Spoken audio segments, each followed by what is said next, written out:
10 mistakes you make in TF2. Count how many you make and post a comment at the end. If you get 0, congrats, you pulled a pro gamer move on the rest of us. Number 1, holding W while in the air. Holding W while in the air causes strafing to be slower and easier to track in Source games, and it slows you down a small amount. This amount can be deadly when compounded continually with rocket jumping or sticky jumping, however, and even prevents bhopping. I recommend trying rocket jump maps to fix this bad habit. Number 2, moving predictably.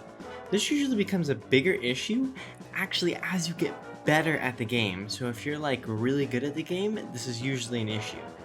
Because your movement becomes really efficient and somewhat smarter, like you'll go to a med pack faster and be able to make it all the way there faster if you're on fire or something like that, but it can also be extremely detrimental because enemies will be able to track you faster. This is why some very new players are absurdly hard to hit, because they will turn and move at odd times for seemingly no reason at all, which generally looks stupid, and it really is stupid, but it makes hitting them almost impossible. The best players will move predictably at times, but then begin to move unpredictably when fighting certain enemies, such as snipers or enemy scouts, things like that. Number 3, prioritizing kills over your own safety.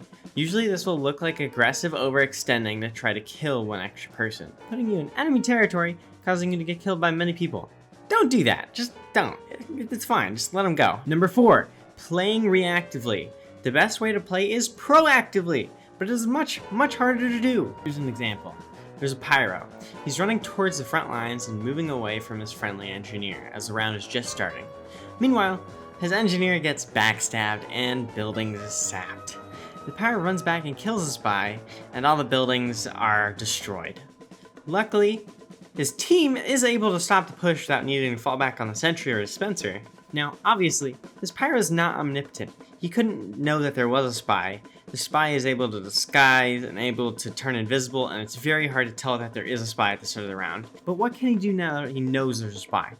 A reactive pyro will continue to only kill a spy after he attacks the engineer, but a proactive pyro will watch the death counter at the top of the screen now that he's killed the spy and see when the spy has respawned, anticipating when the spy is in range.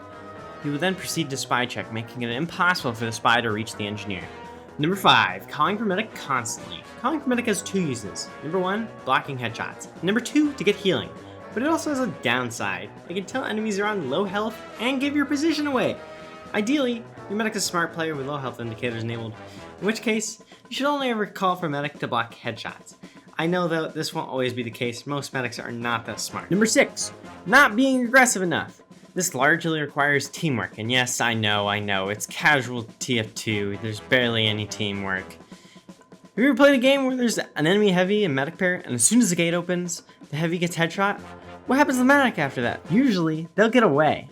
Oftentimes, not even being forced to Uber, even though their major protection is gone. Why is that? Usually it's because you and your team aren't playing aggressively enough.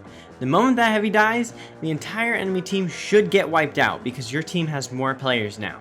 So what can you do to solve this? I'm normally a sniper in this scenario, so oftentimes can't also kill the medic because they'll run behind a rock or something and be out of my line of sight.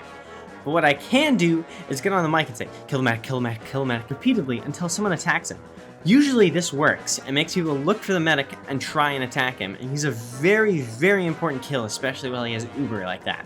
Number 7, not using your teammates to protect you from your weaknesses. Every class has its weaknesses. Heavy is slow, sniper is weak at medium range, but why would you leave those weaknesses open?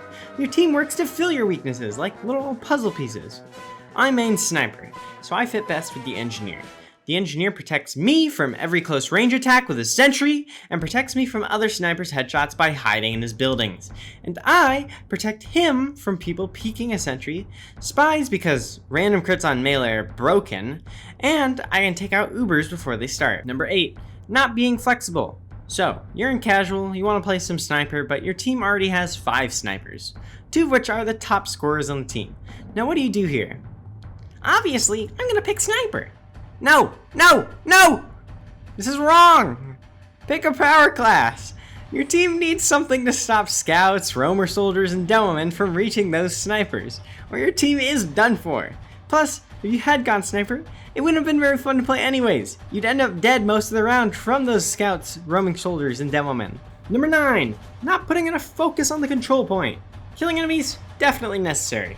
But if you don't also cap the objective, killing enemies, it's worthless. Capping also puts a lot of pressure on the enemy team to defend the objective, which can cause them to make mistakes, making them easy kills. So your kill streak's gonna get higher anyways if you push the objective. It can also require them to put themselves into a really desperate situation, such as suicide jumping on the cart to try and save it or extend overtime. Number 10, the most important one, not helping your teammates. All too often in casual games, players will go off on a solo mission to defeat the enemy. Stupid, absolutely stupid. And I know, even I do this sometimes when I get bored.